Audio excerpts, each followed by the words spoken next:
Good afternoon, everybody. My name is Dwayne Brejak. I use he, him pronouns. I'm the executive director for NASW Michigan. I'm very excited to be with you all here today to talk through the licensing process. Um, this next hour and a half is going to kind of cover three pieces. The first chunk, the primary chunk, will be of what the process is for the licensing here in Michigan. And this is for bachelor's, clinical, and macro level, master's level. Then we'll talk a little bit about some of the exam and licensing changes you may have been hearing about, where that is, what that's about, and how that may impact y'all depending on when your graduation and licensing process will start. And then depending on how much time we have left at that point, we'll go specifically into the examination and kind of give you a quick run through of that process. So we'll have lots of hopefully time for questions today. Feel free to drop questions into the chat. My guess is if it's a question about the licensing process, we probably will get through it in my first chunk. So you may want to hold off on those questions until we get through that first section, which will take probably about a half an hour. It's good to see so many schools with us here today. And I am a macro licensed social worker. I got my MSW in 2012 from the University of Michigan. I was a policy and eval student, and I've been with NASW ever since. It's been can't believe it's been 12 years already this spring. I was one of those crazy macro students interested in doing lobbying or political work, and thought I'd be out in Washington, D.C. after graduation. And this, at the time, it was the membership position at NASW opened up, and one of my friends in my MSW core had said, Dwayne, this is your position. You need to apply for it. And I haven't regretted it since. I have loved my time within the association. It's a very unique space as a social worker. I view my role as, and really our staff at NASW Michigan, as the social workers for social workers. So as you all need resources, advocacy, networks, connections, education throughout your career, that's what we exist to do as an organization.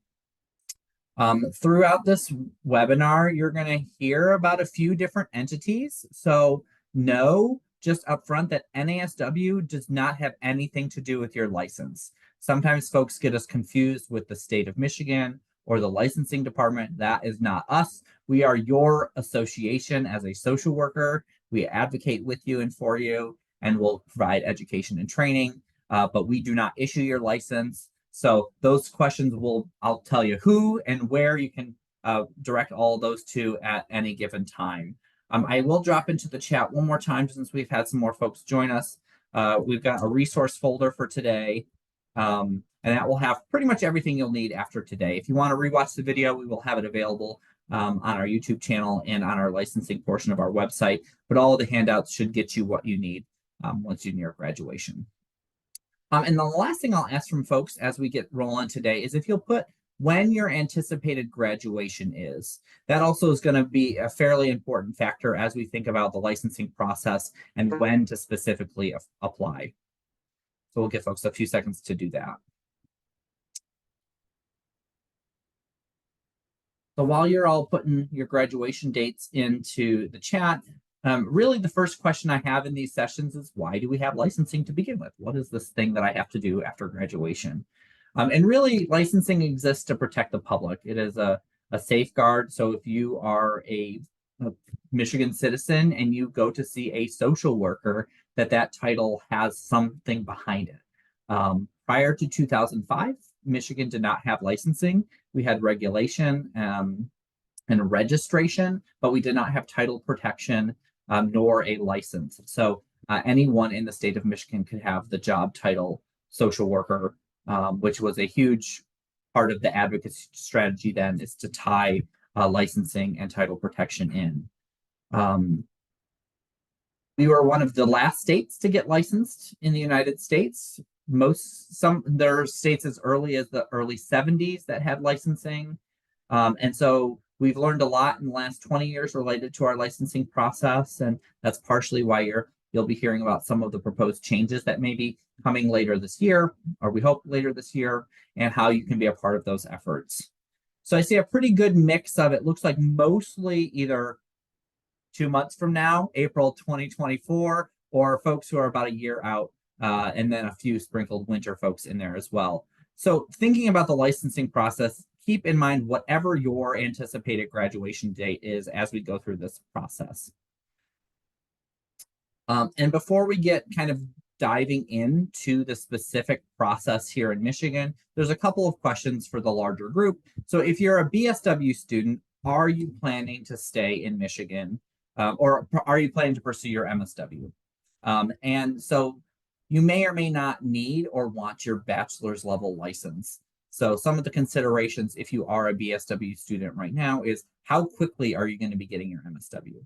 If you're going immediately into an MSW program after you're finished with your bachelor's program, it likely doesn't make sense to get your social work license because you won't be using it while you're in your MSW program, most likely, unless you're also working in a social work position outside of, say, your internship.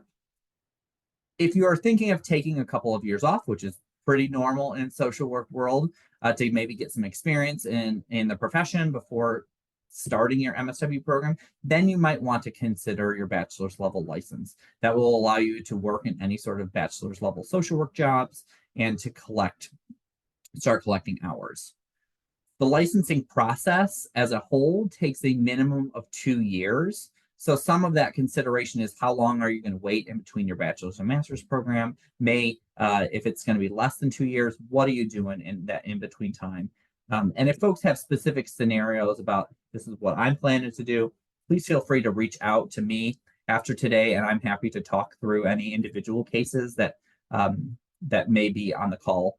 And I know we've got a couple of out-of-state folks here that looks like they're moving to Michigan. Welcome. We're glad to have you. This session isn't specifically about reciprocity, but if you are licensed in another state, once we get through the general process here in Michigan and you have questions, please feel free to bring those up and we can talk about those as a larger group. But that goes kind of into the second question as a larger whole. Are you planning to stay in Michigan after graduation? If you're not, really you need to know what the licensing process is in the state you're planning to move to, if you know. So every state is going to have a slightly different process. They may have slightly different letters after your name. They may have different exam types or licensing tiers. In Michigan, we have the bachelor's level license. We have 2 licensing levels at the master's level, and we also have an associate's degree license.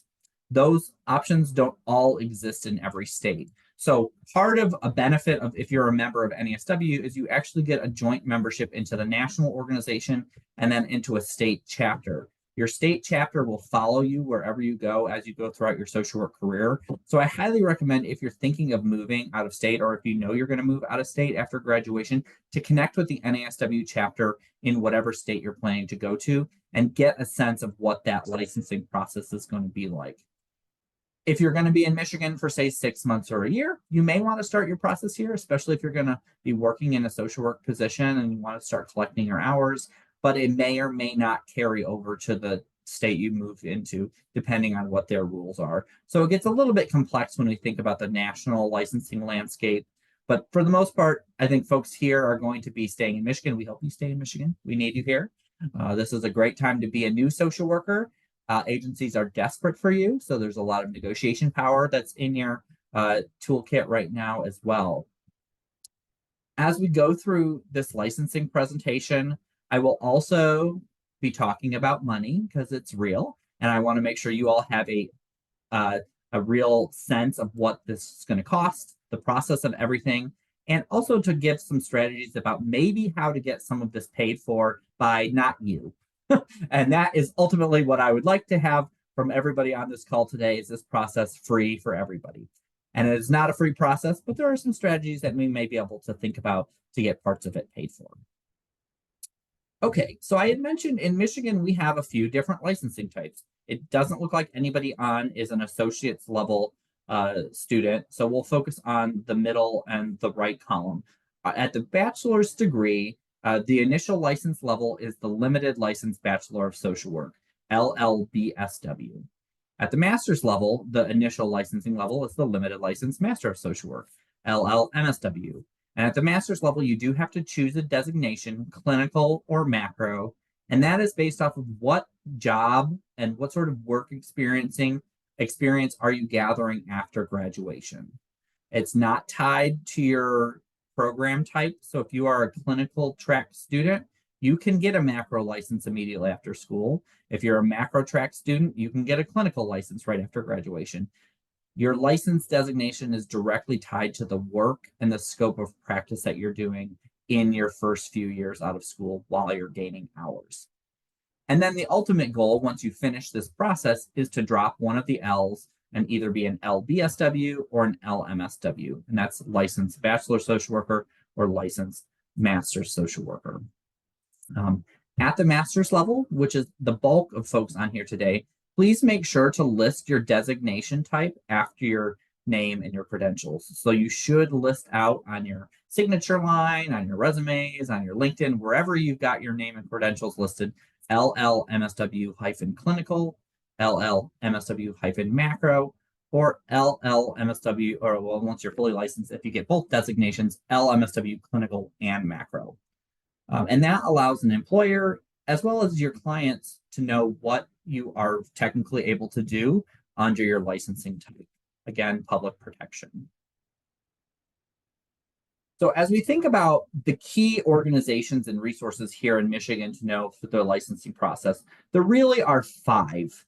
And the major one you're going to need to know is LARA. LARA is the Michigan Board of Licensing and Regulatory Affairs. LARA is the entity you're going to need to know for your entire life. Sorry, skipped ahead. So they are the licensing division. That's where you're going to apply for your license, where you're going to have all your documentation set, where you'll renew your limited and full license, where you can find information about filing ethics complaints, Board of Social Work meetings. All of that is going to be housed through LARA and their website through michigan.gov.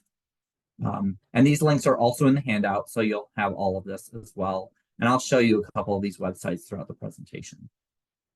The second entity you need to know about is ASWB. That is the Association of Social Work Boards. You need to know about them because they are our exam folks. I'm hoping for everybody, at least while we currently have our current process in place, that it is a one and done relationship. But ASWB are the folks who you'll pay your $230 if you're a BSW or $260 if you're an MSW to take your examination. ASWB also provides content outlines, some study materials, as well as regulatory updates. NASW, like I mentioned, we do the social work for social work stuff. So whether that's education, if you need help finding a supervisor once you get to that part, if you need advocacy, networking, education, all of that good stuff we do here, both in Michigan and nationally.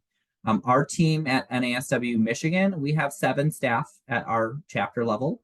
We are actually a fairly largely staffed chapter of NASW, even though 7 is not nearly enough as we would like. Michigan is home to about 31,000 licensed social workers and 6,500 students. And we have about somewhere between 1,200 and 1,500 students graduate every spring in Michigan. So especially if you're a spring graduate and you're thinking about the job market post-graduation, it's kind of good to know what's it going to look like in my area. We've got pockets of the state that have larger proportion of social work students as well as social workers as a whole. Wayne County, Oakland, Macomb, Washtenaw are like the big hub in the state. And then there's a couple of smaller regional, obviously Kent County and Grand Rapids, Kalamazoo. And then if you're from a more rural part of the state, there's not as much competition, but there's still a high need for jobs for social workers in every part of the state. You're going to have to know, once you're ready to schedule your exam, the specific site and time. And that is done through, it's called PESI. It's a specific organization that does testing. It's a testing center. So you'll just choose your specific time and location through a PESI site. And then lastly, CSWE. That's a Council of Social Work Education.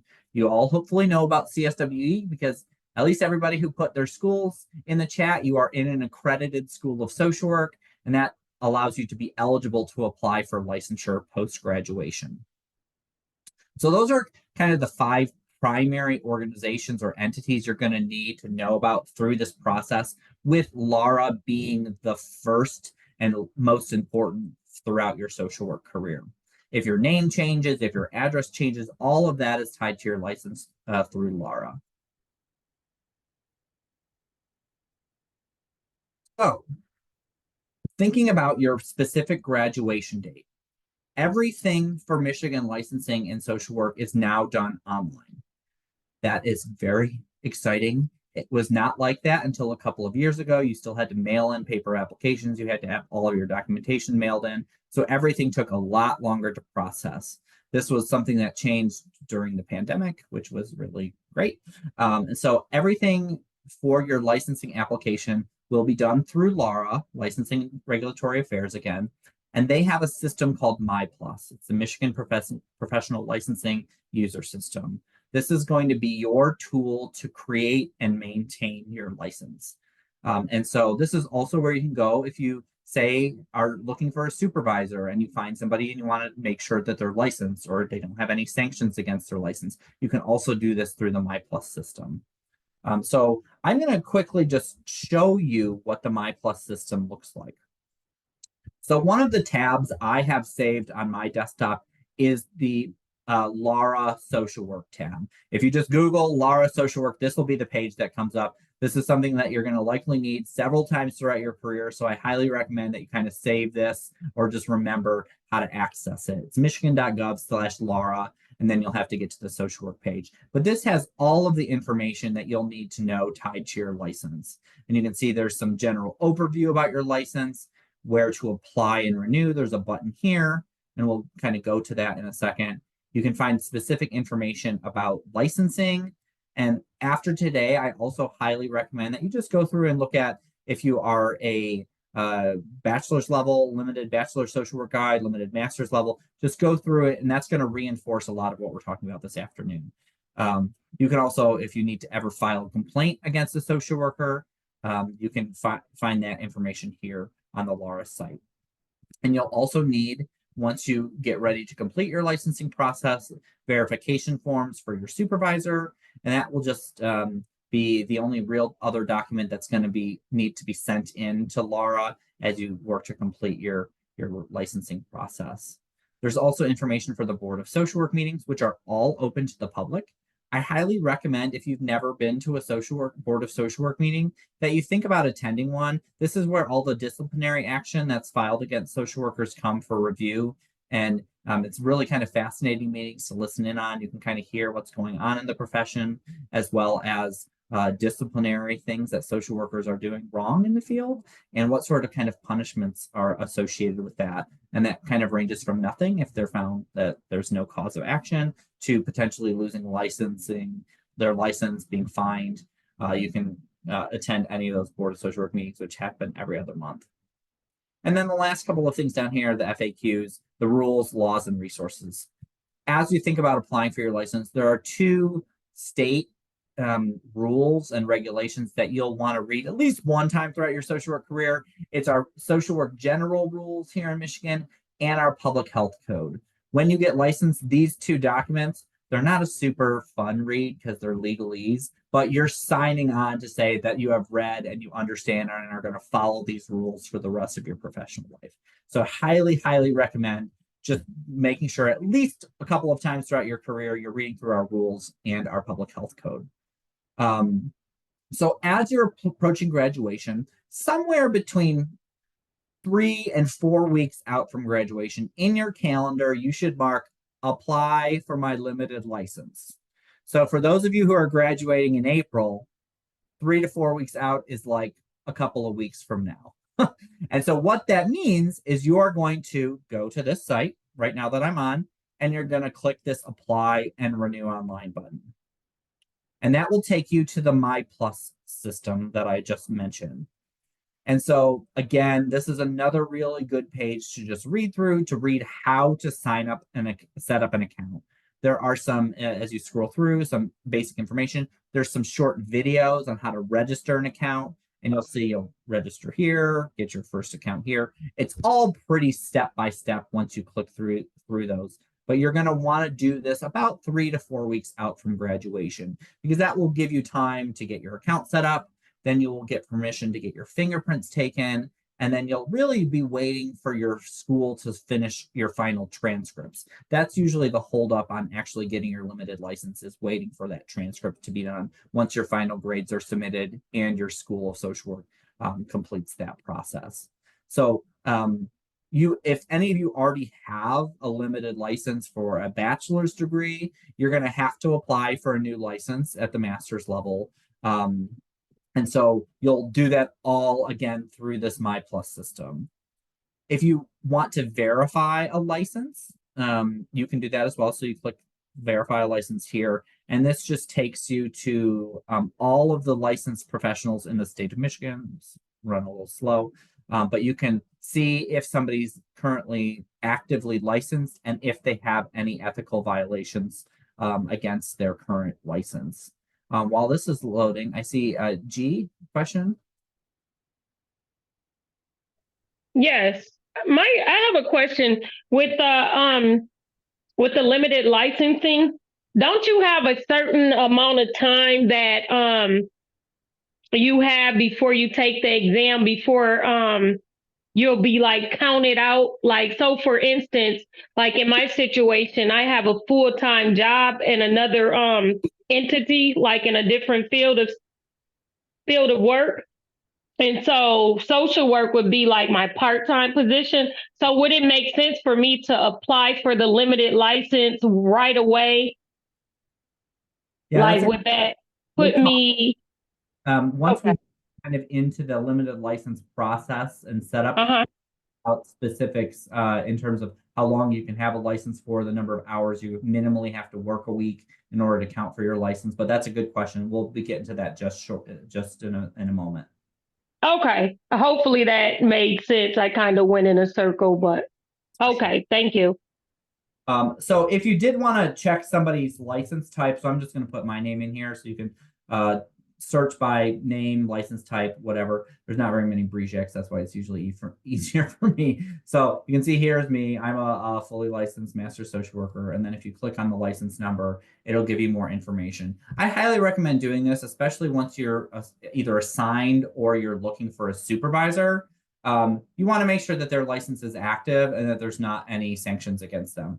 And if there are sanctions, that may be just a larger conversation to have with that individual. So you can find information about when their license is active through. So mine expires in 2026. It's active. I have a macro level certification, and there's no other information here because there's not any issues with my license. So it's just good to know that there are resources like this. Or if you have somebody at your organization that's saying, hey, I'm a social worker, and you know that they're not a social worker or not licensed as a social worker, it's actually potentially a felony misrepresentation to call yourself or work as a social worker without a license. So that's just a quick preview of what the MyPlus system will look like. And again, a couple of weeks prior to graduation is when you're going to want to go in, set up your account, because then that will kick back to you your ability to get fingerprinted, and then you'll just be waiting on your transcripts to be sent. So we're going to kind of start the step-by-step process now that I've showed you what the site looks like. Your first step, like I mentioned, will be to graduate. So ultimately, that is what allows you to be able to even get a license officially in Michigan. If you create an account and for whatever reason don't actually complete your degree, your account will just become void at some point. So the first step is to graduate from a CSWE accredited school. You all are on track to do that, and many of you in the next couple of weeks. And then you're going to, like I said, apply for your limited license. You're going to do that through the MyPlus system. The application is $43.20. Once you apply, and when you apply, you'll have to choose at the master's level, clinical or macro. If you need to change that, so say you apply for a clinical license but end up getting a macro job after graduation, you can switch the designation. You just need to call Laura. Likely the hours, if you've worked any hours, wouldn't carry over, but that does happen occasionally in the field where you may think you're going to get one particular type of job and then you get a different area of social work. Our degree is very versatile, so it allows us to work in a lot of different settings. Once you have completed your application online and your account has been activated, what's nice is you'll have a login then for the MyPlus system, and you can check your account pretty much every day. So once your School of Social Work has submitted transcripts, and you do have to ask them to do that, that generally is done through the registrar's office at your School of Social Work. If you're not sure how to do that, I would recommend checking in with your social work office prior to graduation, or as you're thinking about applying. They can tell you how to get an official transcript. But those won't be completed until after till graduation time, till all grades are in and finalized. So once you've completed your online account, you've paid the $43.20, you'll receive a link to where you can go to find a fingerprinting location. That's going to be roughly $75. There are slight variances, but on average, you're going to be about $75. So know that right off the bat, it's going to be about $115 to get that limited license. Most schools provide transcripts for free or a very small fee for their students.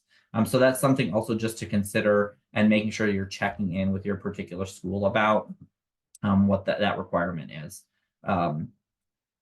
Once you have reached out to your school, or you've noticed that transcripts have been finalized and you've asked for them to send them over to Laura, I would check your account every day on, because you will see likely anywhere between a week and 3 weeks before you receive your paper license in the mail. You'll see it activated on the website. As soon as your limited license is activated, you can start working. You can start putting those letters on all of the things. And so as soon as you see that LLMSW, clinical or macro, or LLBSW activated on your MyPlus account, you are good to go and start collecting your hours. Rebecca. Right. I was confused about one thing. When you said to like create an account 4 weeks before graduation, do you mean by that like to apply? Yes. So it'll be basically the first two steps: applying, paying the $43.20, and then getting your fingerprints done. You'll have some amount of time to get your fingerprints done. And then really you'll just be waiting for your transcripts to be finalized from your school. Sometimes if you wait till after or right at graduation, especially many of you will be applying for jobs. You might already be applying for jobs or thinking about applying for jobs, and you don't want any holdup in the process. And so that's why at least getting the application started early will get your account set up, and then you're just waiting on that transcript to be finalized. Okay, and then one other question while I have you here. I've heard in Illinois that some people are able to work under their supervisor's license while they are waiting for their license to go through. Is that a thing here? Generally, no. Okay. Most insurances do not allow an unlicensed person to bill. There's a very small amount that allows students to bill under a supervisor while you're in your internships, but not generally in practice. And in Illinois, that's also generally not the case too. Their licensing process has switched around a little bit in the last couple of years. But yeah, you need to have a license in order to bill directly. Now, even once you get your limited license, there are some insurances that won't allow you to bill as a clinical social worker, even with a limited license. They will only allow a fully licensed clinician to bill. And so there are those folks who often will bill under a supervisor or a director at their organization, but usually not those folks who are in that maybe a couple of week gap period where they're just waiting for their transcripts to be finalized.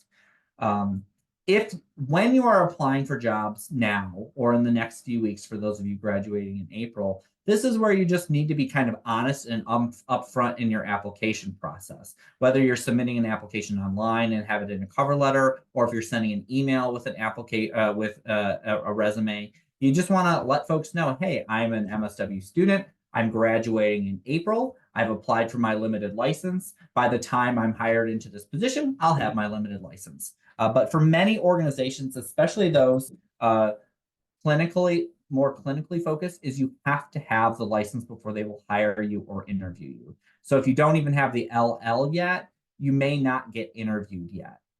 And so for some of you, it may make sense, especially if you see a job that you really want, that you're wondering, why didn't I even get an interview? I seem very qualified.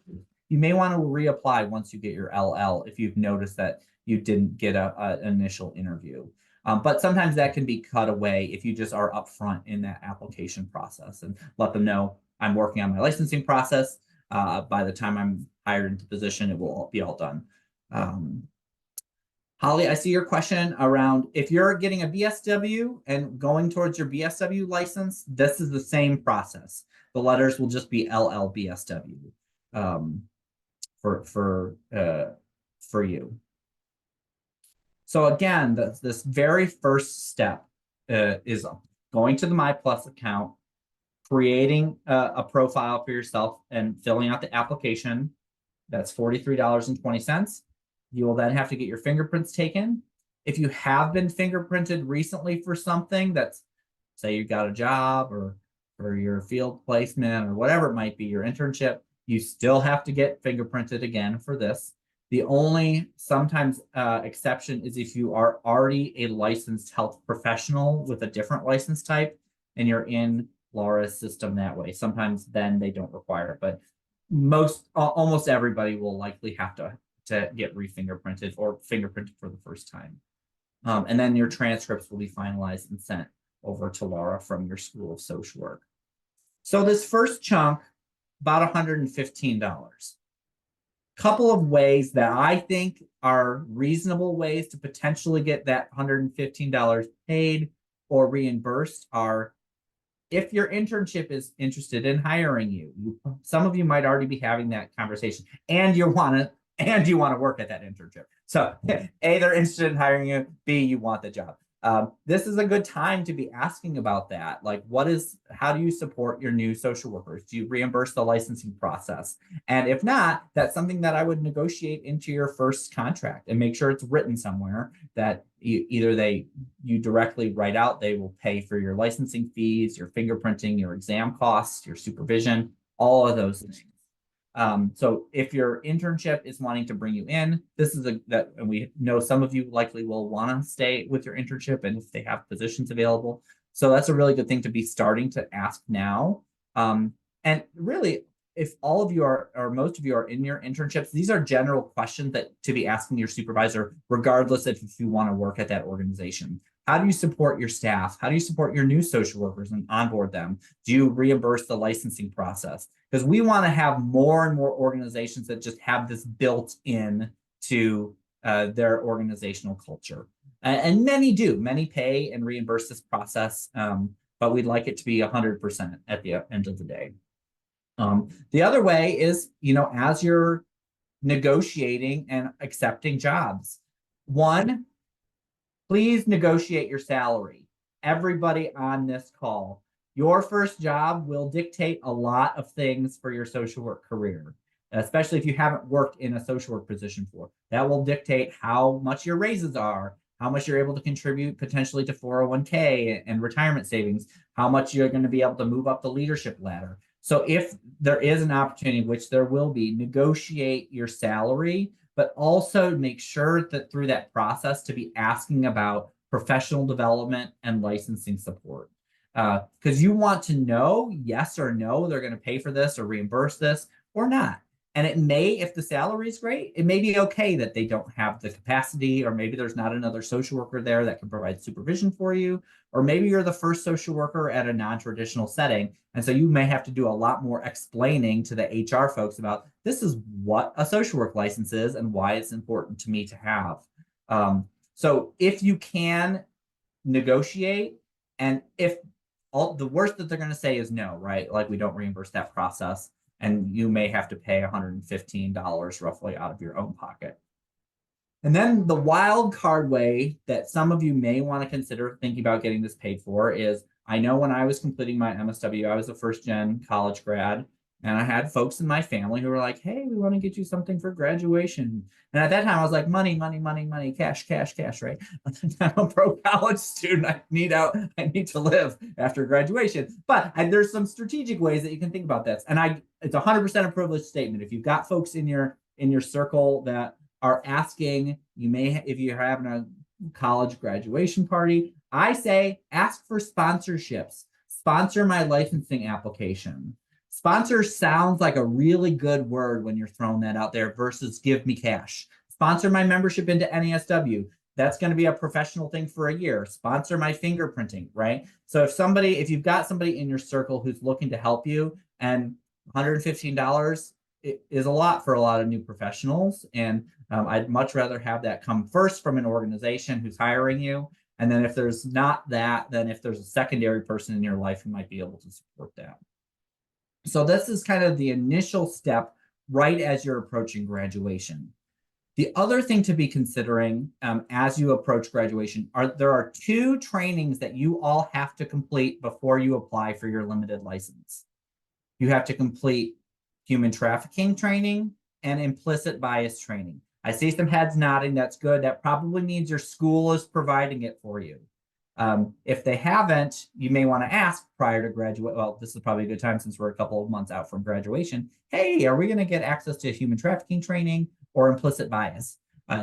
There are some specifics. Implicit bias has to be 2 hours of implicit bias. And this is every health license have these requirements. And then you have to complete, there's not an hour requirement for human trafficking, but there are some stipulations about what sort of content has to be provided. Many of the schools of social work already have this rolled into either your curriculum or standalone events on your campus, maybe through a continuing education department or other seminars that may be provided. But you have to, and NASW, we also have these sorts of trainings available throughout the year as well. But you have to have both of these completed while you apply for your license. So once you're creating and you go into that MyPlus system, one of your buttons that you'll have to check during your application process is I have completed a human trafficking training. I have completed 2 hours of implicit bias. And so you need to just make sure that you have done those. You won't have to submit anything to prove it, but ethically as a social worker, you should have it done because that's the requirement. Rebecca, did you have another question around these or is this him?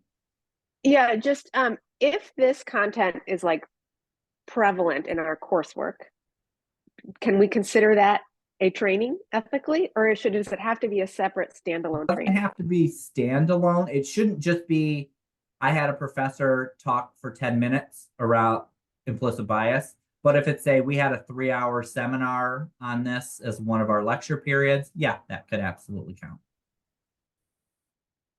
And in that resource folder that you all have, there are specifics about what the requirements are for human trafficking and implicit bias. So if you're curious about, okay, I had a faculty member that did a session on human trafficking, would that count?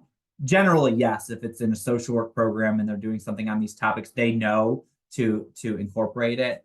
The content has to have been done within the last, I believe it's 5 years. So if you've done it at any time throughout your social work education, you should be good to go during this process.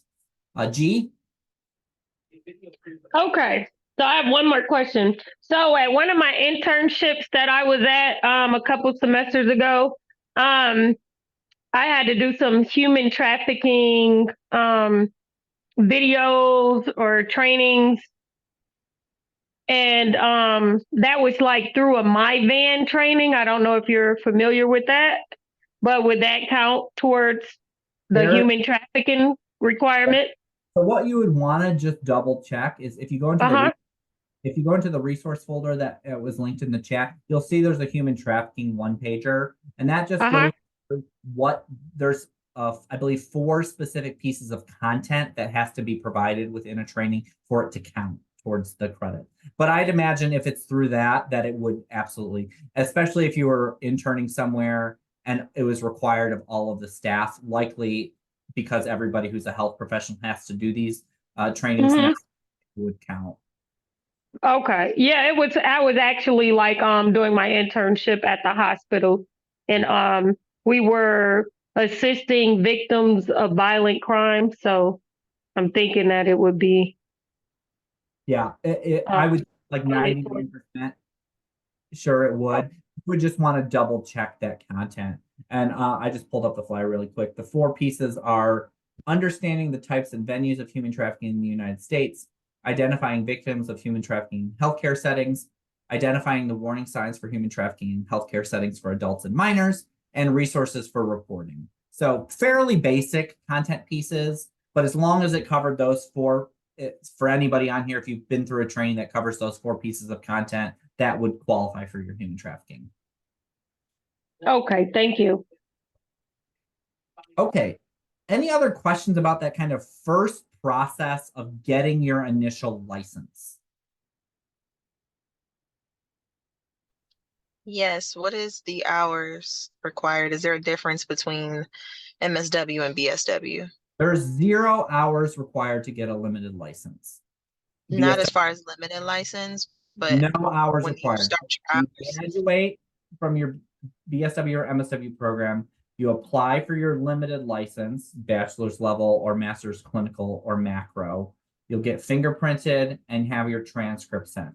That's all, and well, and these 2 training requirements. That's all that's needed to get your limited license. Right, I'm aware of that. I'm asking, is there hours required? Because you mentioned hours a little bit earlier. Is there hours required for the full license for the BSW? Not to that. Well, we'll move on to that section next. Yeah. Wow. Okay. Perfect. Yep. So no additional hours. No, there's no requirements, because the requirement for hours is you're graduated from a CSWE accredited program. That is the standard in across the whole United States for that first level of licensing. Yeah, G, one more question. I think what she's asking is she's asking about the amount of hours required to obtain your LMSW. Yes. And yeah, that's 4,000 hours, correct? Yeah, we're moving. No, that's not what I was asking. He just doesn't want to answer it, but it's okay. No, I just don't. I want to make I'm sorry.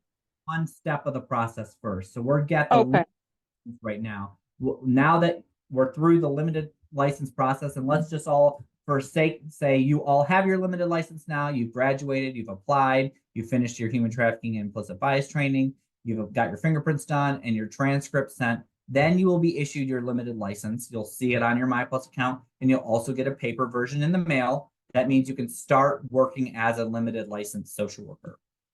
To go from a limited license to a full license, and I think this is, Kendra, where your question comes in, there are 3 things you need to do to go from a limited to a full license.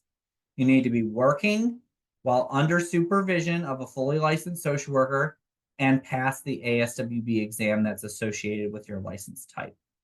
Now, there are some specifics that we'll go through with each one of those, but those are generally the 3 things in Michigan that you have to do to go from a limited to a full license. Your limited license, and I think this was a question answered or asked earlier, is on a 1-year renewal. It's $27 per, and all these prices are what it is right now. They likely will change by a little bit every year or every couple of years, but $27 to renew your limited license. And you can renew that limited license up to 6 times. So that will give you 7 years to finish these 3 steps: your work, under supervision, and passing the exam. Once you get your first limited license, if you find yourself for whatever reason not working or collecting hours, you do not need to renew that limited license. You can just let it lapse. You don't have to tell anybody. You can just not pay the renewal fee, because you don't want to eat into your 6 renewals if you're not collecting hours, because that is a forever cap in Michigan at this point. You only get 6 renewals of that license to finish these 3 things. So when we look at the first bullet, 4,000 hours of work experience, that seems like a fairly large number. What that really breaks down to is 2 years full-time. If you're working full-time, it will take you 2 years to finish this process. You can earn up to 2,080 hours in any calendar year, and you can only count between 16 and 40 hours per week. So someone had mentioned earlier that this is their kind of second career or second profession. If you're working part-time in social work, you need to be at least working 16 hours for it to count towards your license. If you are not at least at that 16 hours, it does not make sense to continue to renew your license because none of it will count and you'll likely eat into your time period. And you can count up to 40 hours. And you can work more than 40 and get paid for more than 40. But in terms of licensing purposes, they'll only allow you to count basically a full work week. Work can be paid or volunteer. So as long as it's a social work or social work adjacent type of job, and you are under supervision by a fully licensed master's social worker, that can count towards your hours. So whether you're an LLBSW or you're an LLMSW, your supervisor has to be an LMSW, a fully licensed master's social worker. And at the master's level, you have to have a supervisor who has the designation that you're going for. So if you're going towards the clinical license, your supervisor has to be clinically licensed. If you're going for the macro license, your supervisor has to have a macro license. When you think about supervision, I'm guessing many of you, either at your jobs or at your internship, have folks whose titles are supervisors. That may or may not be this person. For licensing purposes, you really want to think about supervision as a professional mentor. This is going to be somebody who should be guiding you through a lot of those early issues you may be dealing with as a new professional, whether those are ethical issues, how is advocacy related to the work you're doing, how do I climb up the leadership ladder, salary negotiation, how do I deal with workforce conflict? And there is workplace conflict everywhere that we work. You probably see this in your internships now. This should be somebody who's guiding you for those first couple of years after graduation. So supervision may be provided by your organization. I'd say the majority of social workers have social work supervisors who are provided by their own agency. And this is a good question to know at your current agencies that you might be interning at. If you don't already, it's a good question to bring forward. But if you don't, you may have to contract somebody out. Or if the person that's provided to you by your organization maybe isn't somebody that is in your scope of practice, your particular expertise area, or you don't gel well with them. This is likely somebody you're going to be seeing for potentially 2+ years every week. So you want to have this person to be somebody who you like to talk to, and that's going to provide you with the guidance you need to thrive as a new professional. You want it to be somebody who's connected to the areas of social work that you're passionate about, that has the area of expertise that you're interested in, and that is connected to state issues. So when licensing changes, when rules changes, when practice things changes, a lot of times as a new professional, you don't know what you don't know. Same thing when you're a student, right? You rely on faculty and your folks at your organizations to provide you with that training. Your supervisor also plays a really important role in that. Supervision has to occur for 4 hours per month. So pretty much once a week, except for those few months where there's not 4 weeks, and up to 2 of the 4 hours can be group supervision. So at least 2 of the hours every month have to be individual, but the other 2 can be group. And I highly recommend, if you have an opportunity to get group supervision, do it. Much of the social work jobs that we end up in are very isolating. Whether you're a school social worker and you're the only one in your district, or you're going to clinical practice and you may not be in a large group setting, or you may just be in a very big interdisciplinary team without very many other social workers to bounce ideas off of, have case consultations. And group supervision can be a really good place to continue to hear what's going on in other parts of the profession, as well as within your own organization, assuming that your supervision is happening on site. For licensing, supervision does not have to be within your organization, though. Many organizations, you may be the only social worker. So if you need to find somebody outside of your agency to provide you supervision, that is absolutely okay. And I'll give you an example. I provide supervision, or have provided supervision, for limited license macro social workers who've worked in a variety of places that don't have another macro supervisor or social worker at their organization. And so I had met with them every week. It can be in person, it can be virtual, as long as it's live and happening in real time. You just kind of want to figure out what the best process for you is going to be. And then that really can range, like I mentioned, it can be free if your organization is paying for it or reimbursing that cost. And if you're contracting somebody out, it can range anywhere from, if you have somebody who does group supervision, I'd say on the low end, you're probably going to be somewhere between $30 and $50 per hour, and then up to maybe $100 an hour for supervision. So it's a pretty big range in what you may experience out there. And there's a lot of factors that play into what supervisors charge. But this is a really important one to know before you accept a job offer, is if they provide supervision or if they reimburse it. Because let's just take $50 an hour. If you're doing 2 years, it's about 50 hours of supervision per year, because there's 52 weeks in a year. Let's assume a couple of weeks you're not meeting for whatever reason. That's going to be $5,000 over those 2 years, $200 a month. That's a pretty substantial amount for a new professional. And that's at $50. If you're at the $100, you're paying $400 a month, or $10,000 over a couple of years. That's a very large number. And so it does factor into the larger picture about, do I want to accept a job offer, right?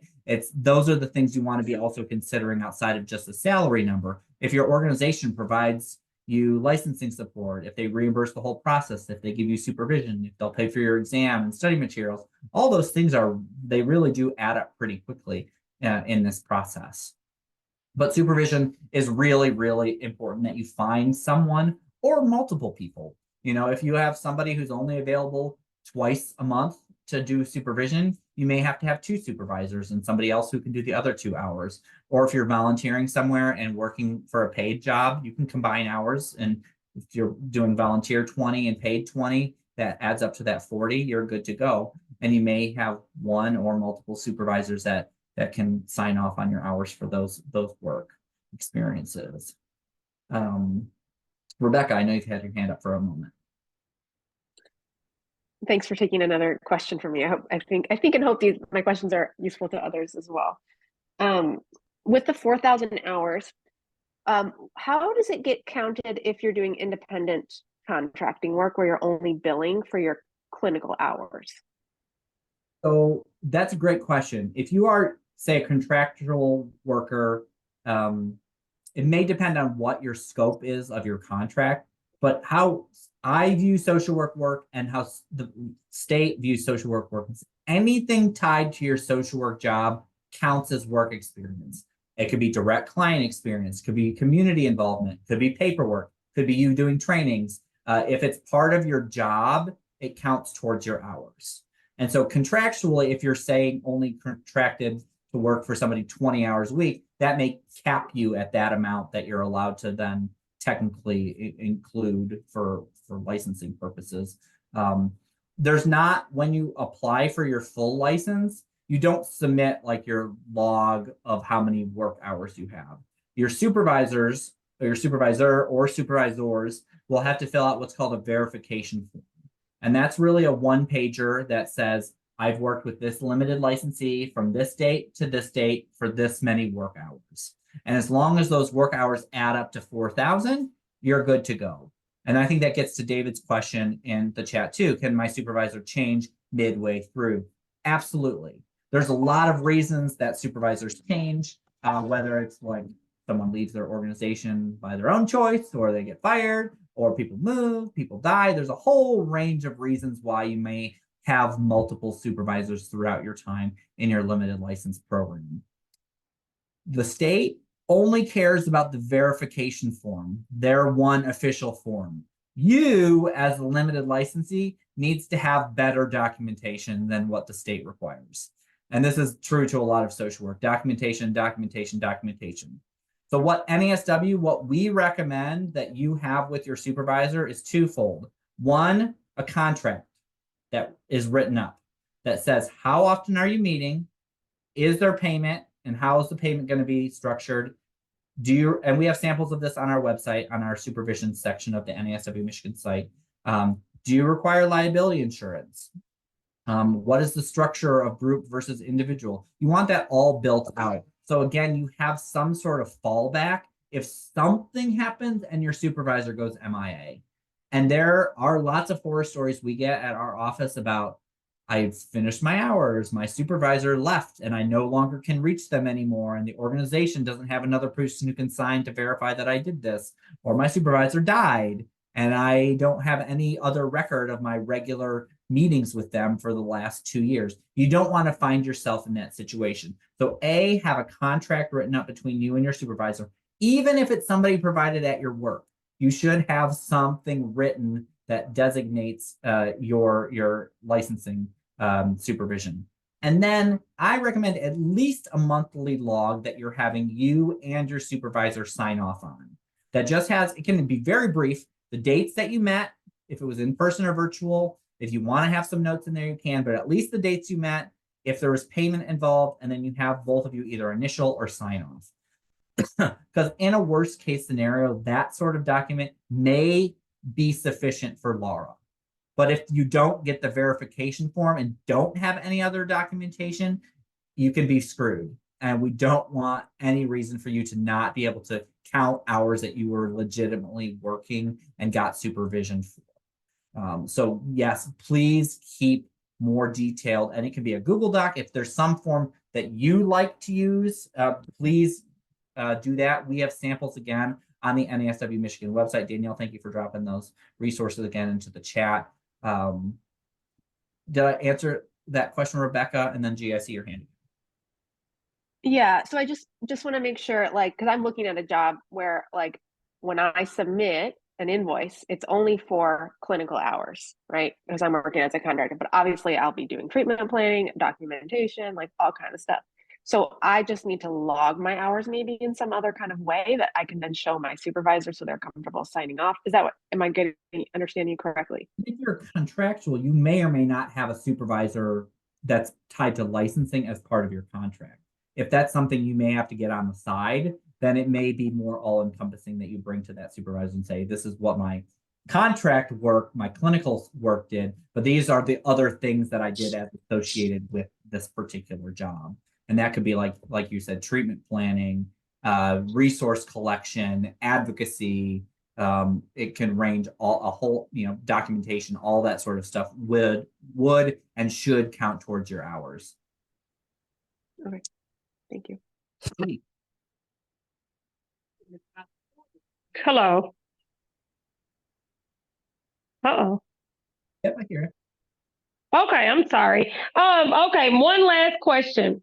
So therefore, if you're switching, say for instance, you've switched supervisors a couple of times, isn't it going to be kind of hard to track those hours in order for someone to sign off on hours that they didn't do that you didn't do directly with them?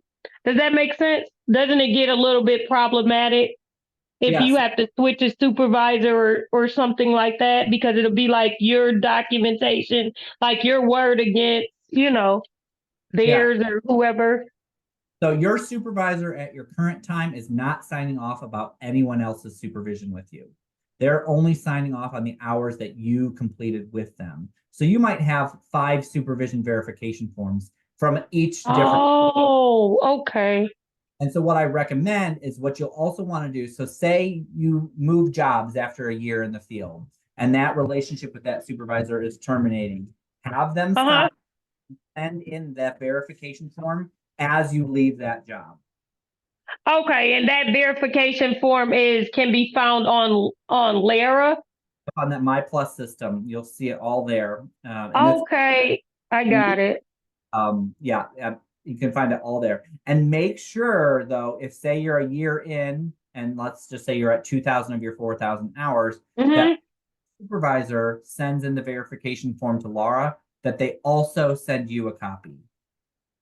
Because I'll tell you, there are times when supervisors say they sent it in, and they might have, and then it never gets to Laura magically, right? And then that supervisor's gone.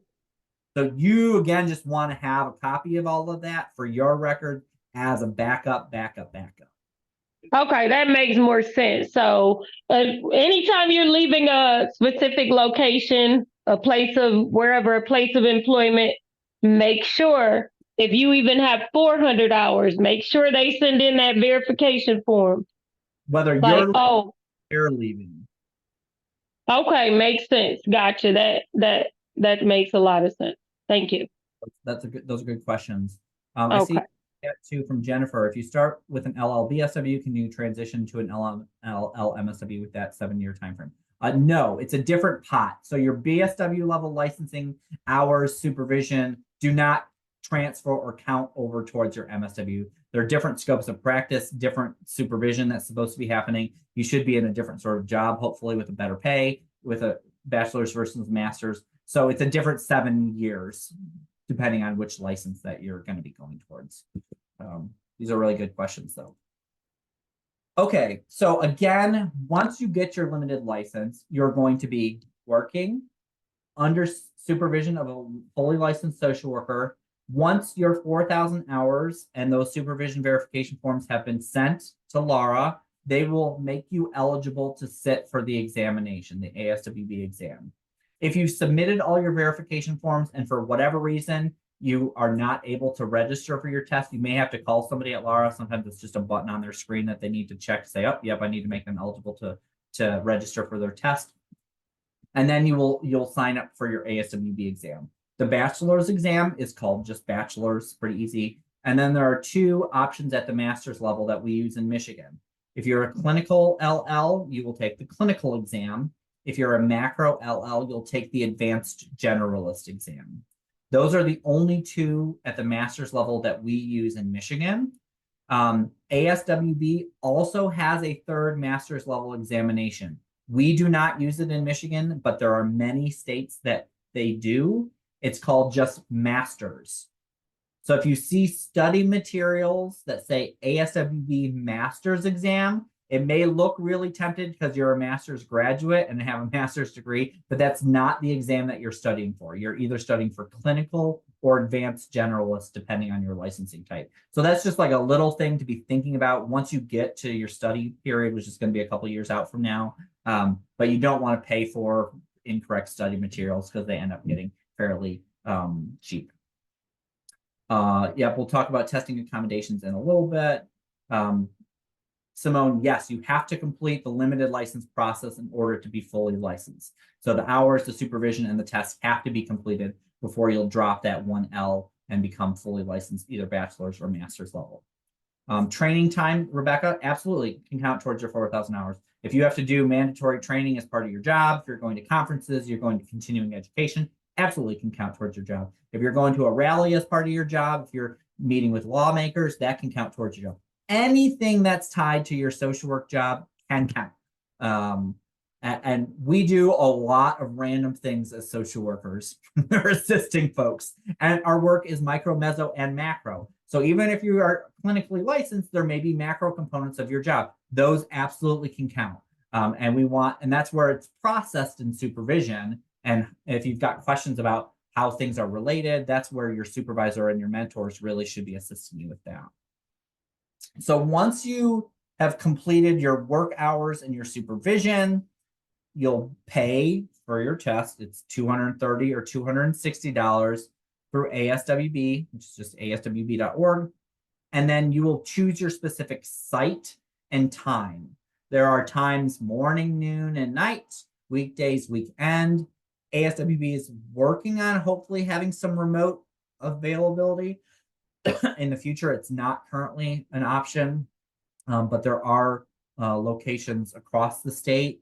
If you're in a more rural part of Michigan, you may have to drive a little ways to get to your testing sites. In the UP, I think there's one in Marquette.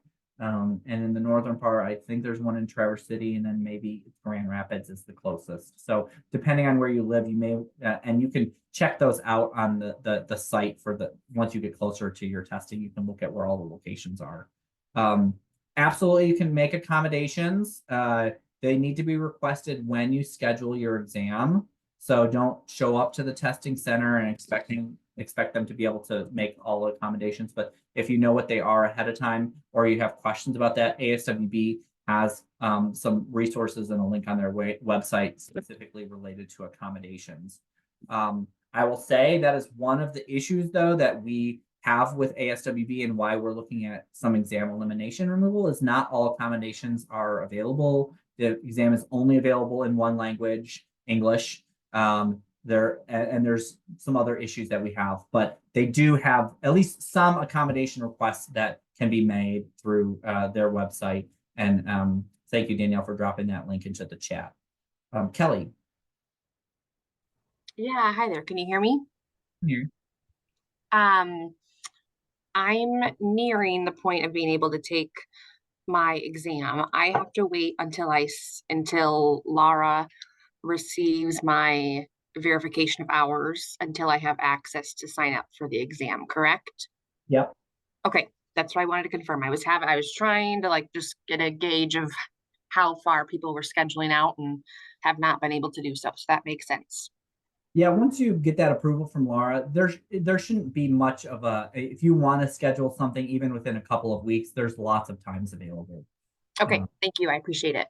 And the testing center that these are at, if you've had any other licenses, they're generic testing centers. So there's lots of other types of professionals that will generally be there with you or potentially be there. You might be taking a test with a plumber and a hairdresser and a social worker. It's the start of a bad joke, right? But you may be in a space with lots of other folks and they may be coming and going. It's a little bit of a strange environment if you've never been in there before. They're fairly sterile feeling because it's meant to be standard across the country in terms of the experience. So you're kind of put into a cubicle. The room has like one glass wall where there are moderators watching you if you have questions, if you need assistance, right? But if you've never like been in a room where somebody's like literally watching you the entire time, it's a little bit strange. You know, you're not allowed to bring really anything in with you.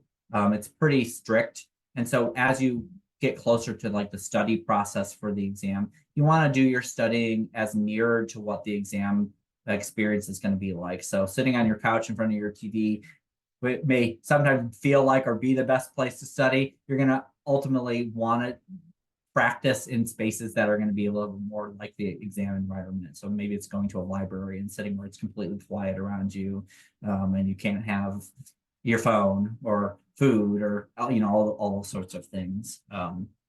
But we'll get to the exam in just a moment. So again, work under supervision. You'll pass your exam. When you finish your exam, you will know right then and there whether you've passed or not. That score goes right to Laura. You don't have to do anything with it. If you do not pass, they will give you a more detailed printout of your areas of concern or needs further study in there. But you will know on leaving the testing center how you've done.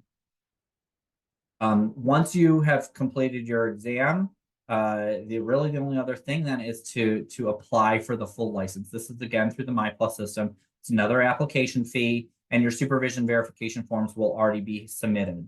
So once you've submitted the full application, your verification forms have been sent in, and your exam has been finalized, you will be issued your full license.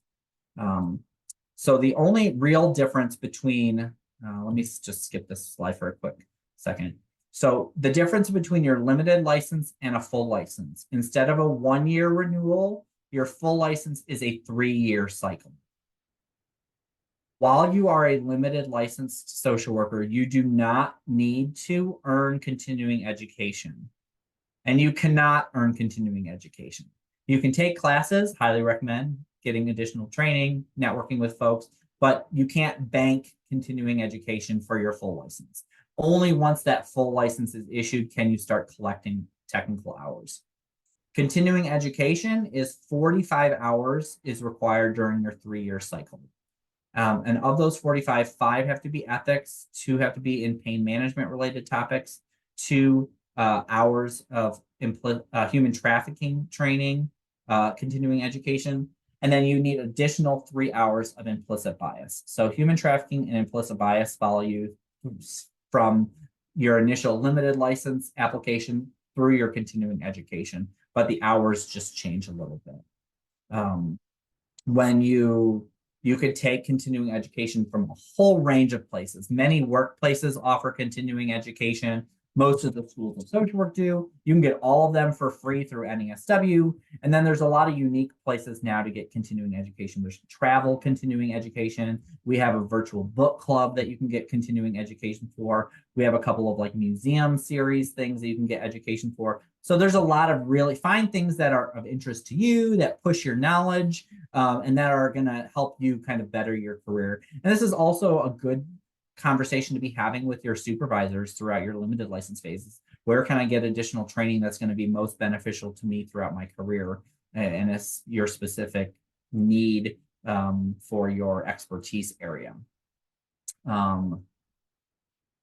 So that's just once you get your full license, you'll need to start this process. Some of you may want to get the second designation at the master's level. So if you start with the clinical LL MSW and want to get the macro license or vice versa, it's half the requirements, 2,000 hours of work, 50 hours of supervision, and second ASWB exam. So you just need to contact Laura if you ultimately want to add that second designation on here. I see a question about the YouTube channel. NASW Michigan is where you can find that. Or if you go to the licensing process page of the NASW Michigan website, we'll have it also on there, the video for today. Okay, so that is, before I just do a recap of pricing, any questions about this so that's the process. And that took a good chunk of our time here today, but questions about the licensing process? I have a question. I have my MSW. I've been out of school for many, many years, and I had my full license before. Worked in a field where it wasn't really, they didn't require that you really had it. They gave some CEUs and things like that, but I didn't renew it. So I did the lapse, and I hated it because I was grandfathered in and had it all of it, clinical, macro, everything. So now that I changed the field and I'm looking at school social work certification in other areas, I've done some CEUs for my, own sake or whatever. But what is it when you've lapsed over, I think it was over the 7 or 8 years and you need to reapply? Isn't it less hours to accumulate in order to apply? So in Michigan, that's going to vary state to state. There are 3 tiers of, so lapsing is once you've gotten your full license, you've stopped renewing it for X number of years. So there are 3 different periods and what's required depending on how much time you've been away. There's a 0 to 3 years, 3 to 7 years, and 7+ years. In the first chunk, you have to get continuing education and then just pay the renewal fee. In the next chunk, it also adds in supervision requirements. And then the final largest chunk also requires that you take the examination again. So it's kind of like you start the process all over again. If you've gone more than 7 years. Okay. Yeah, that's just another consideration too. Once you get fully licensed, if you find yourself in a different job or not using your social work license, it may make sense to just maintain it and get continuing education and pay the renewal fee, even if you're not using it for your current job, because you may need it 5-10 years from now, you never know. And so that little bit of continuing education and that it's not a super large renewal fee may save your butt later on instead of having to go back and take the exam. Because Rochelle, that is a pain. If you had the clinical and the macro license and now you're pretty much having to start at the beginning again. Yep. Poster child for that, for sure. Yeah. Sorry you're dealing with that. But I think the hours too are less as far as supervision is what I was told. I'll look for that before I've got it on a web page, but I'll put it in the chat before we wrap up today. Okay, thank you. And I see some questions in the chat, so I'm going to go through some of these. From Tabitha, if I want to take the clinical exam, does that mean I need to take the regular exam first? No. So in Michigan, there's just one level of examination depending on your licensing type. If you're the LLBSW, you'll take the bachelor's level. If you're the LLMSW clinical, you'll take the clinical exam once your hours in supervision are complete. If you're the LLMSW macro, you will take the advanced general exam. There are several states that you have to take an exam immediately when you're applying for your first level of licensing. Michigan is not one of those states. So if you are thinking about moving to a different state, you may have to do that as part of their process, but Michigan does not require it. Riley, your question, for the first 3 years of having your LMSW, you do not need Cs. No, that's not correct. You do not need continuing education as a limited licensed social worker. So as long as you have those LL letters after your name, you do not need to earn continuing education, and you can't earn and collect continuing education. You could surely go to the class, but it won't count towards your license. Only once you get your first full license, that's when your continuing education time starts. So that's LMSW or LBSW. David, how many times can you take the licensing exam if you don't pass? Great question. So let me just finish through the pricing, and then I'll just blip into the exam piece, because I think there'll be a couple of questions are there. If you're taking a year off between graduating with a BSW before starting grad school, would you suggest filling out the LLBSW? So Elizabeth, it's going to be somewhat, like I mentioned at the beginning of the call, what are you doing in that year off? Are you going to be working and collecting social work experience? If yes, if that's what your goal is, then you probably are going to want to get your LLBSW. And then once you start in your MSW program, just let that license lapse, because you won't need it anymore. But if you're just working in a hodgepodge job in the in-between, you may not need your LLBSW during that gap period. It really does kind of depend on what the circumstance is. And please, anyone, feel free to reach out to me with specific circumstances you might be considering. So I do want to just do a quick financial comparison or what this process could potentially cost. If we're on the happier face side of things, the lowest level of what this is going to cost is you have your application fee of $43.20, your fingerprinting fee of $75. You'll have to renew your limited license at least one time to get to that 2 years. You'll have to pay your exam fee, either $260 or $230, and then you'll have to apply for your final application, so another $43.20. So the very low end is around $450 over a couple of years, which isn't really too bad. A lot of it's going to be splintered throughout. You're not paying, except for the exam, any large amount at any given time. And hopefully this is all covered by your employer. If we get over to the right side, you'll see the same thing: application fee, fingerprinting fee. If you need to renew 6 times instead of 1, that'll be a little bit more than $150. If you need to take the exam multiple times. So this goes to your question, David. You have to wait 90 days in between exam attempts.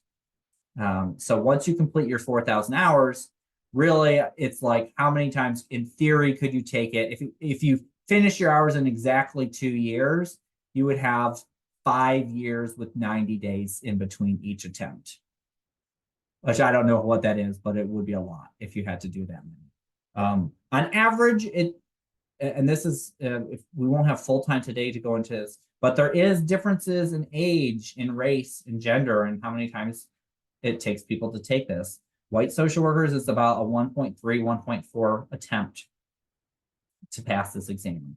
For our Black social workers, it's almost 4 times to take this exam. That's also why we are needing to restructure this process and look specifically at social justice, racial justice, equity issues related to our licensing process.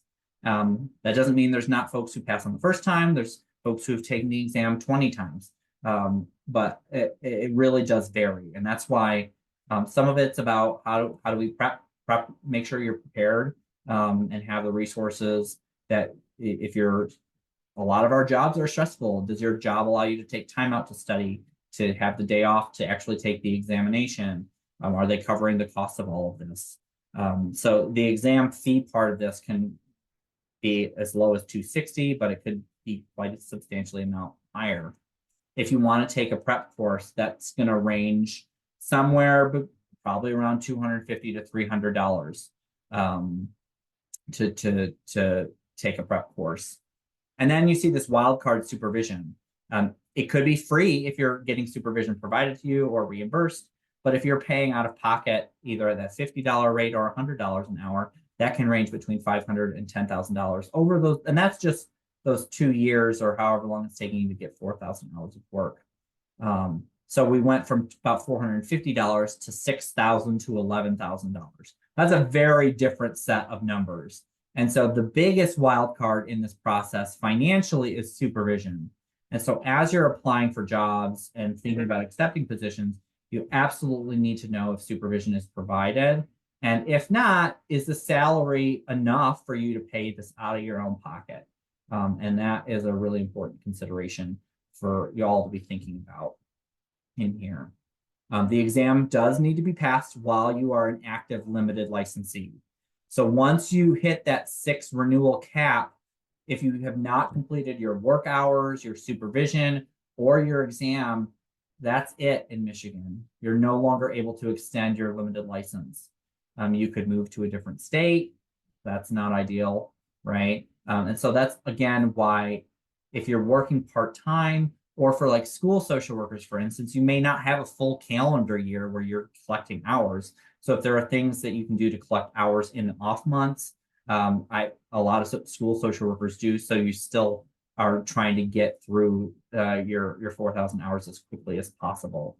But yeah, once you've completed those 6 renewals of your limited license, at least as of now, that's a definite cut point. That is also part of our legislative changes that we're hoping to do. So we're not going to have time to likely today to go through all of those legislative changes, but please be on the lookout from NASW about how to get involved and what we're asking and why we're asking it. There's about 20 plus states at this point who are working on licensing and regulatory related changes, and Michigan is just one of the those few at this point.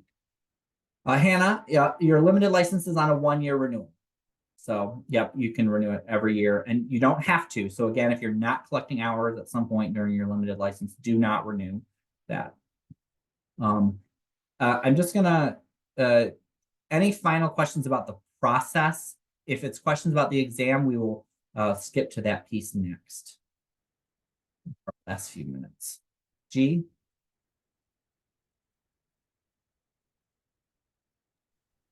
Did you do it? Hello? Yeah.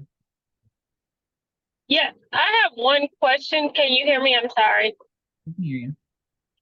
Okay, so with the exam, I know you said you have that 7-year period. So say for instance, if you go take the exam, say tomorrow, and you don't pass, and you want to come back the following week and take it again, can you do that? Or how does that work?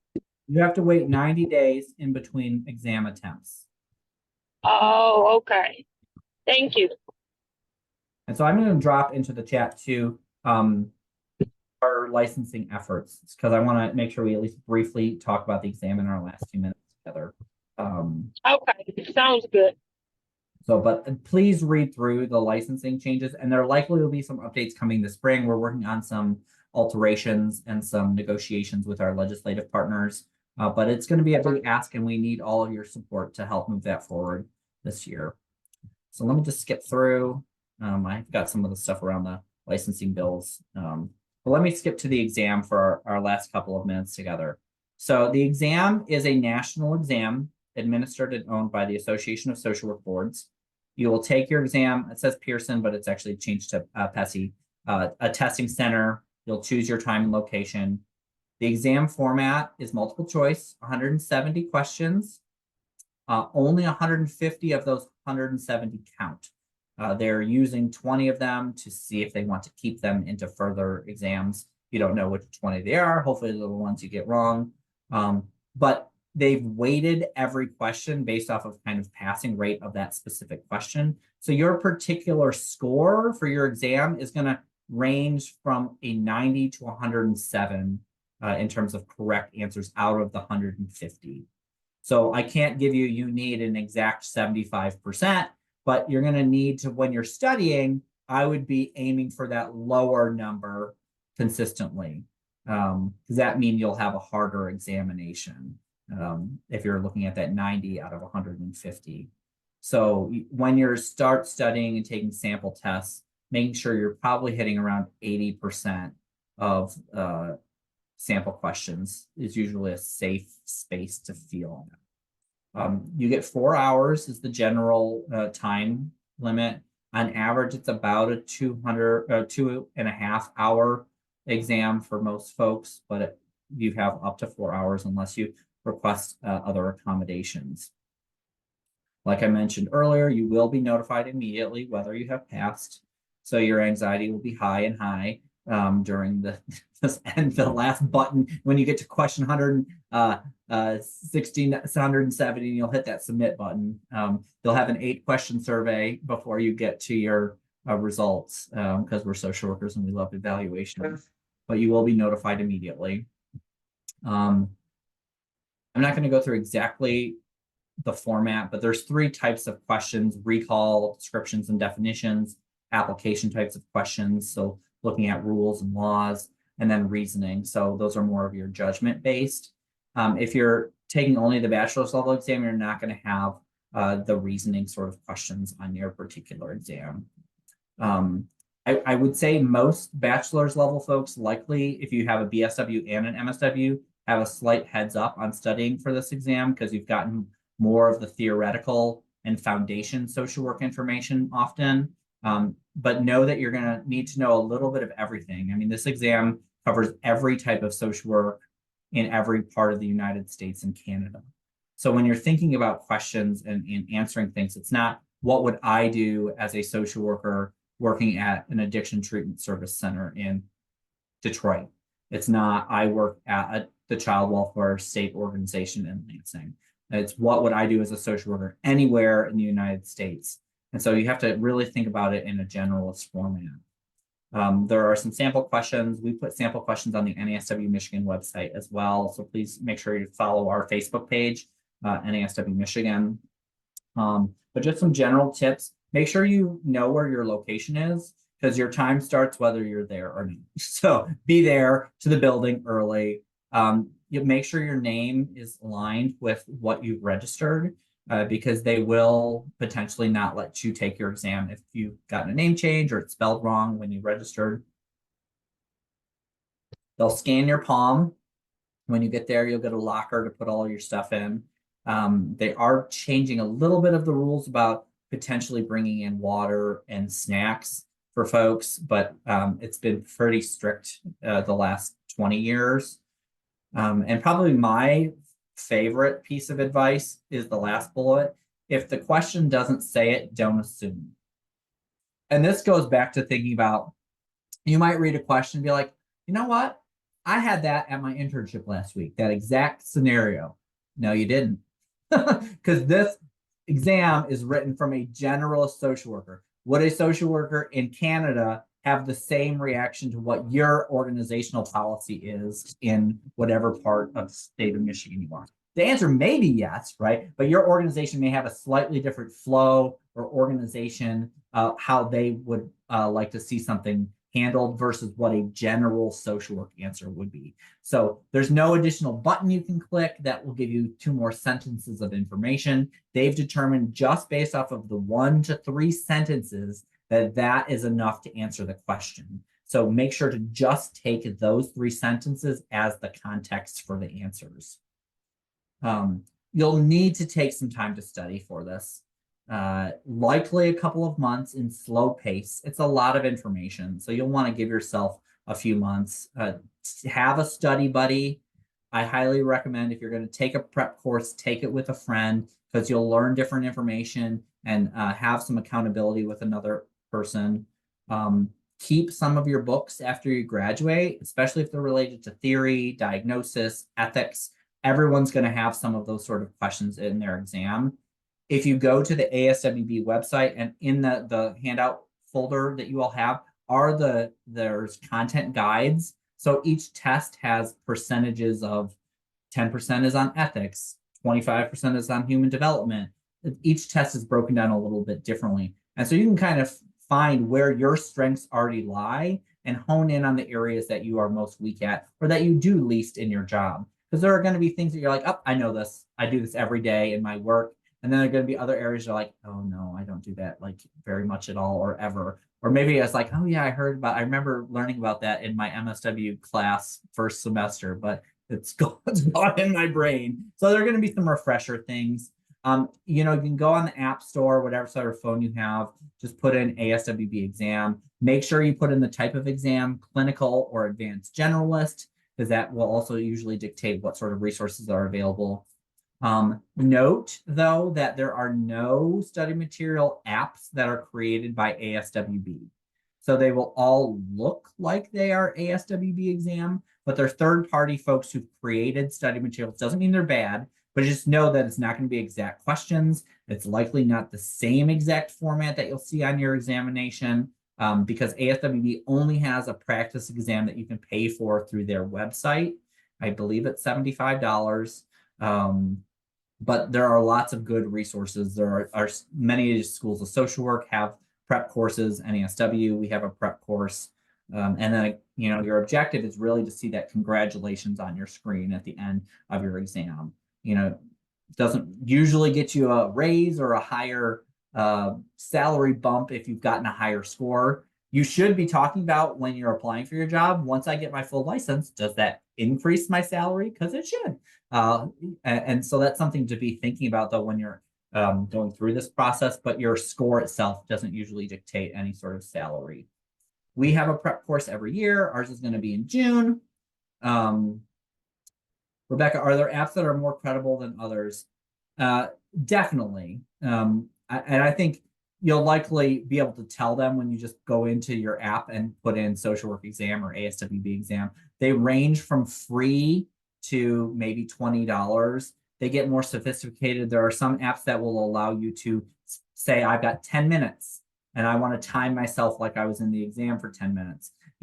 Some apps will allow you to only search by specific type of question if you want to look at ethics scenarios or psychopharmacology or diagnosis. And that can be really helpful as you've learned what specifically your needs are related to this exam. But there's not likely a bad app, because the more questions you see, as long as the answers are correct and they give you some definitions and some descriptions in the comments of the app, you're going to learn some things, and they likely will ultimately help towards the process. We also partner with an online group called Pass It Pro. This was started by a non-traditional older social worker who struggled with the exam, and they do also one-on-one individualized help if folks need it. So those are just a couple of resources, but I would definitely check with your school to see if there's anything offered. Some of the schools of social work have sample tests, or you can rent a book out from the library, which has sample questions and resources. This is my contact information, so please feel free to email me or call me if you need anything, or like I mentioned earlier, if there are specific questions related to your scenario. If you're, I see, Nicole, that your question around moving from Nevada to Michigan, you should not need to prove that you're a Michigan resident before submitting. You should be able to do that now. But that's the general overview. I know that was a lot of information, so thanks for sticking with me. We're a couple minutes over. Are there final questions, clarifying things as we wrap up tonight's session? This was helpful.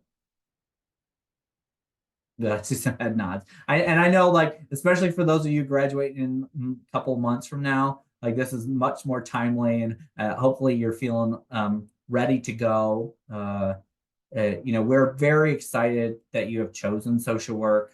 Like I mentioned at the beginning, it is a very good time to be a new social worker.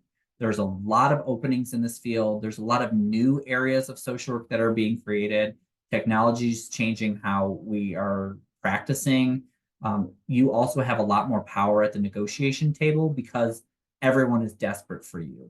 So don't forget that as you're going through your interview and application process. Is your story is important to why you're in this field. Your experience is important, and everybody wants you right now.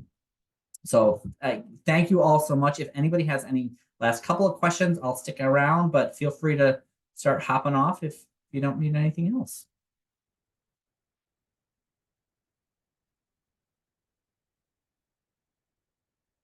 Yeah. Is that a hand or just a wave?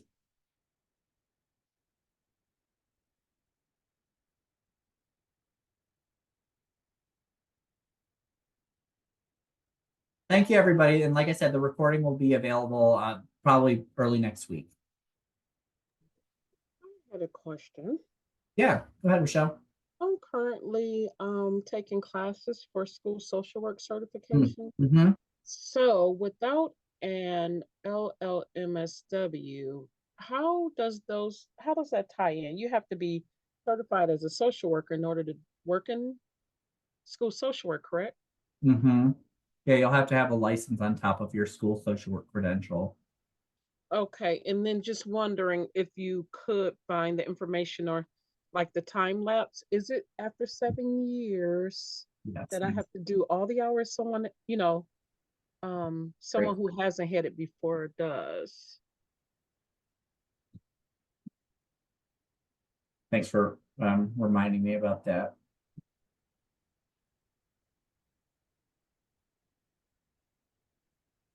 They changed the rules a couple of years ago around that. Okay. For some specific.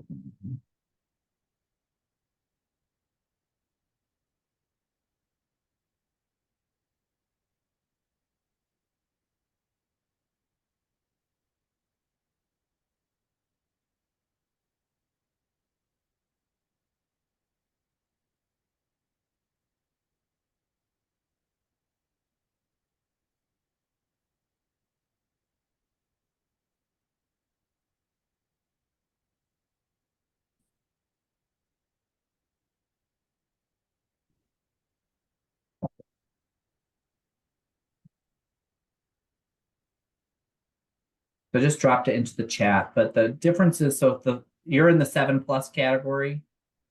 I am. I hit it. Yeah, so it's a application and fee, your 45 hours of continuing education, 1,000 hours of supervision. So that's 6 months if you're full-time, and then the ASWB exam. Awesome. Thank you so much.